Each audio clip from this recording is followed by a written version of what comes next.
సరే ఇక్కడ కుటుంబ నేపథ్యం కూడా వచ్చింది కాబట్టి it's very difficult for parents to understand.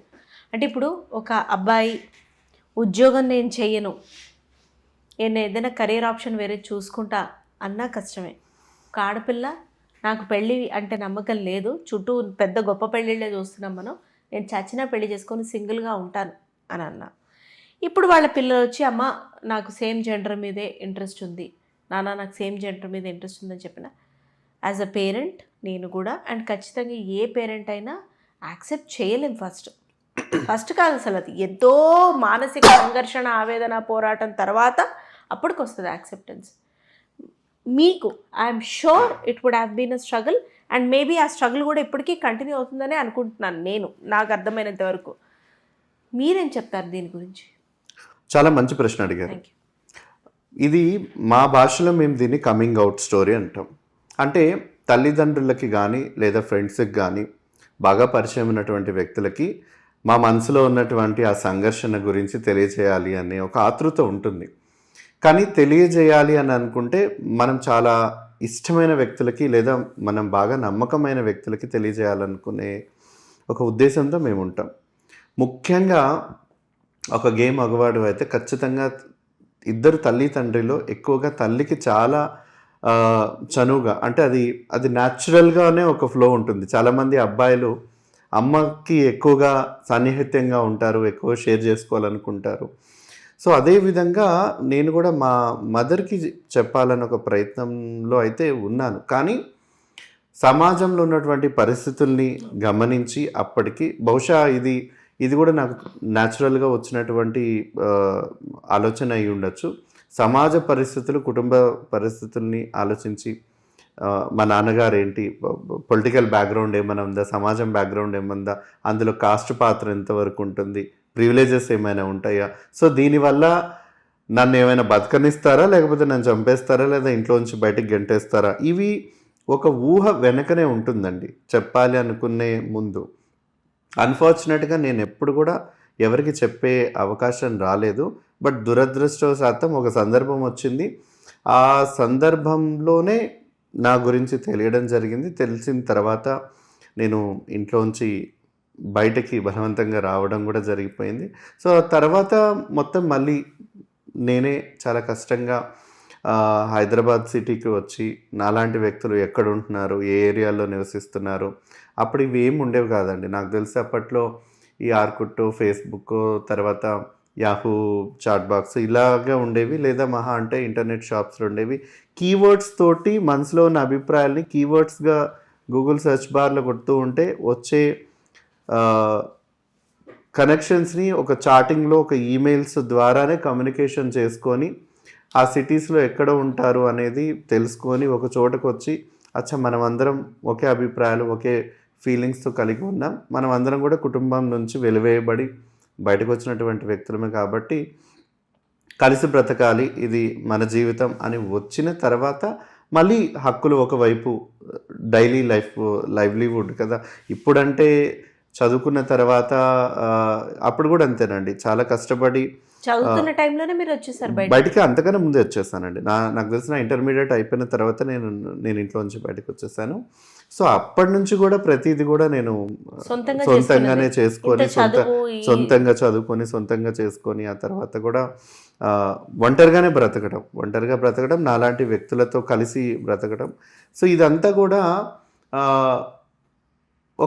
ఈ లైఫ్ అంతా కూడా చాలా కఠినంగా జీవితాన్ని మార్చేసింది. అదేవిధంగా కనీసం ఒకరితో పంచుకుందాం మన భావాలు అని అనుకుంటే కూడా ఆ స్పేస్ కూడా లేదు.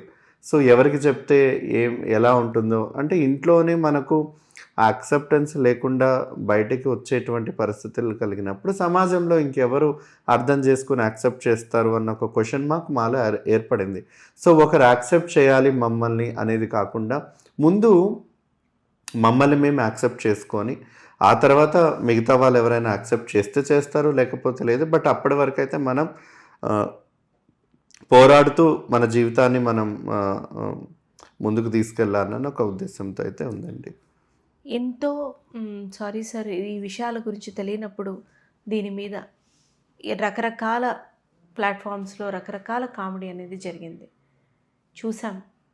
అందరిలాగే నవ్వాం, ఓపెన్గా చెప్తున్నాను నేను. కానీ పరిపక్వత వచ్చి తెలుసుకుంటున్నప్పుడు యాక్సెప్ట్ చేయడం ఎంత కరెక్ట్, నవ్వి హేళన చేయడం ఎంత తప్పు. గుడ్ ఆర్ బ్యాడ్, ఇప్పుడు మీ ఒపీనియన్తో నేను ఏకీభవించవచ్చు, ఏకీభవించకపోవచ్చు. కామ్గా ఉండడం ఓ పద్ధతి, కానీ మీది ఒపీనియనే కాదు అని అనడం కదా, అదే కదా ఇప్పుడు అందరం ఫైట్ చేసేది అదే కదా. అసలు ఇది కాదు, it's just a false feeling, you are just getting into that, మీకు డిఫరెంట్గా ఉండాలని, అసలు నీ గురించి నీకే తెలీదు, అలా కూడా ఉన్నారు.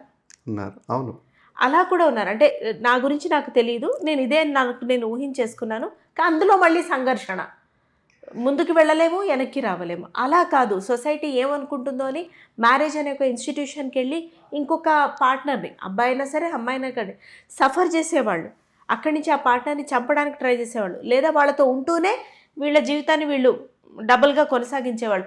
ఇన్ని మీరు చూస్తూ ఉంటారు. అంటే వీటన్నిటికన్నా మీరు నిజం యాక్సెప్ట్ చేయడమే తేలిక అనుకున్నారా? ఇప్పుడు మన అలా వైకుంఠపురంలో అల్లు అర్జున్ గారు చెప్పినట్టు, నిజం చెప్తే ఒకటేసారి బాధ వస్తుంది, అబద్ధం రోజు బాధపడాలి నువ్వు అని. That made you come out and survive. మరి అంతే అండి. ఎందుకనంటే అది నా విషయంలో, అందరి విషయంలో అలాగే జరుగుతుందా అని నేను చెప్పలేను. ఎందుకనంటే ఆ సైలెంట్ సఫర్ అనేది ఇంకా చాలా జీవితాల్లో ఉంది. దాని నుంచే క్రైమ్, ఆ ఎమోషనల్ ప్రెషర్, అది మళ్ళీ సొసైటీ నుంచి వచ్చే ప్రెషర్, ఫ్యామిలీ ప్రెషర్, ఇంకా రకరకాలుగా క్రైమ్స్ని కూడా చేయిస్తుంటుంది. బికాస్ అల్టిమేట్గా ఫ్యామిలీకి మెచ్చి, సొసైటీకి మెచ్చి బ్రతకాలి కాబట్టి మన బ్రతుకుని పక్కన పెట్టేసి అందరికి నచ్చినట్టుగా బ్రతకడం మొదలు పెట్టాలంటే అందులో చాలా ఇంటెన్షనల్గా పొరపాట్లు జరుగుతాయి, తప్పులు జరుగుతాయి. వాటన్నిటిని మళ్ళీ సరిదిద్దుకోవడానికి ఇంకొన్ని పొరపాట్లు చేస్తూ అందులో బలవుతూ మీరు చెప్పినట్టుగా ఆ సీన్స్ అన్ని అందులో జరుగుతుంది. అది కూడా ఉంటుంది. అయితే బేసిక్గా ఈ కన్వర్జేషన్స్ అన్నిటికన్నా ముందు నేను ఏం చెప్పాలి అనుకుంటున్నానంటే, forget about LGBTQ rights, women rights మనం మాట్లాడుకుందాం. ఈ దేశంలో after 75 years of independence women rights అన్న మాట్లాడుకున్నప్పుడు ఈ రోజు కూడా అది తరగని చర్చే కదా. ప్రతి చోట తరగని చర్చే. మైనారిటీస్కి హక్కులు కల్పించినప్పటికీ కూడా, రాజ్యాంగం హక్కులు కల్పించినప్పుడు ఎనీ మైనారిటీస్, మన దేశంలో ఉన్న కాస్ట్ మైనారిటీ అయినా, రిలీజియన్ మైనారిటీ అయినా, జెండర్ మైనారిటీ అయినా ఎవరైనా కానీ ఇప్పటికీ అసలు ఎక్కడైనా సమాజం, ఈ పురుషాధిక్య సమాజంలో ఇంకా మాట్లాడే ప్రశ్న ఎక్కడన్నా ఉందా అని అంటే ఈ రోజుకి కూడా ఇన్ని చట్టాలు, ఇన్ని యాక్ట్స్ వచ్చినప్పటికీ కూడా అవి ఇంప్లిమెంటేషన్గా ఎంత బాగా జరుగుతున్నాయో మనందరికీ తెలుసు. ఇంకా అక్కడే ఒక ఆడవారు కానీ మిగతా మైనారిటీ వ్యక్తులు కానీ చాలా చులకనగా, చాలా బానిసలుగా, ఇంకా they were treated as a submissive slaves.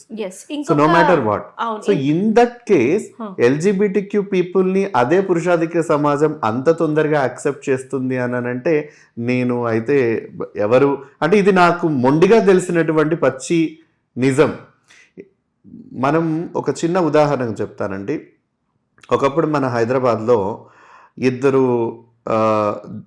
వ్యక్తులు పెళ్లి చేసుకోవాలి, అది కులాంతర వివాహం చేసుకోవాలంటే ఆర్య సమాజం ఉండేది. టకా ఇంట్లో ఉంచి వాళ్ళు వచ్చేసేవాళ్ళు.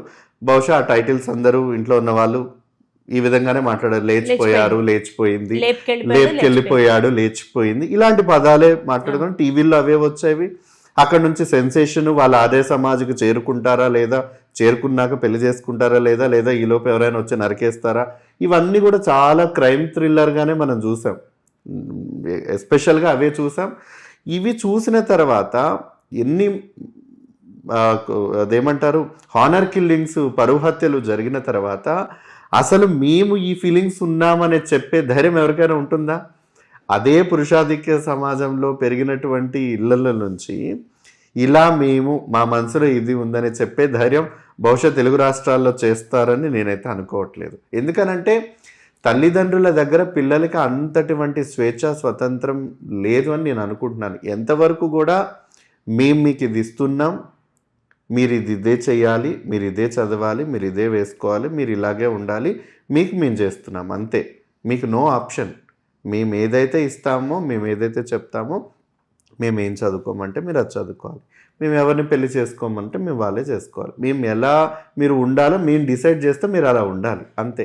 సో అటువంటి వాతావరణం ఎప్పుడు మారుతుందో నాకు తెలియదు. ఎప్పుడైతే తల్లిదండ్రులకి పిల్లలకి మధ్యలో వాళ్ళ భావాలను, వాళ్ళ అభిప్రాయాలను, వాళ్ళ ఇష్టాలను షేర్ చేసుకునేటువంటి ఒక స్పేస్ ఎప్పటి వరకు అయితే రాదో అప్పటి వరకు ఇటువంటివన్నీ కూడా ఈ మార్జినలిటీస్, ఈ వల్నరబిలిటీస్ అన్నీ కూడా మనసులోనే ఉండిపోతాయి. దానివల్ల ఎన్నో రకాలటువంటి ఇబ్బందులకి అస్తిత్వమే కోల్పోవాల్సినటువంటి పరిస్థితులు.